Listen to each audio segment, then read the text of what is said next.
ગુજરાતના ભરૂચ જિલ્લામાં 56 ગામોમાં ₹7.29 કરોડના મનરેગા કૌભાંડના કેસમાં મોટી કાર્યવાહી જોવા મળી છે.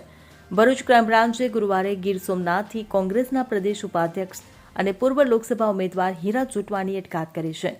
આ કૌભાંડમાં તેમનું નામ સામે આવતા પોલીસે આ કાર્યવાહી હાથ ધરી છે. મળતી માહિતી મુજબ ભરૂચ પોલીસે હીરા ચોટવાને ગીર સોમનાથથી પકડીને ભરૂચ લાવવાની પ્રક્રિયા શરૂ કરી છે. તેમની પૂછપરછ દરમિયાન મનરેગા કૌભાંડ સંબંધિત મહત્વની માહિતી મળવાની આશા છે. આ કેસમાં ભરૂચ જિલ્લાના 56 ગામોમાં મનરેગા યોજના હેઠળ થયેલી ગેરરીતિઓનો મુદ્દો ચર્ચામાં છે અને આ અટકાયતે રાજકીય વર્તુળોમાં ખળભળાટ મચાવ્યો છે.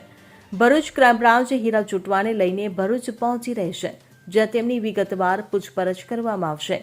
આ કૌભાંડમાં અન્ય કયા લોકોની સંડોવણી છે અને ગેરરીતિઓ કઈ રીતે થઈ તે અંગે પોલીસ વધુ તપાસ કરી રહી છે. આ ઘટનાએ રાજ્યના રાજકીય અને સામાજિક માહોલમાં નવો વિવાદ જન્માવ્યો અને લોકોનું ધ્યાન ખેંચ્યું છે. Bureau report CN24 news. હવે જુઓ દેશ દુનિયાની તમામ ખબરો તમારી આંગળીના ટેરવે.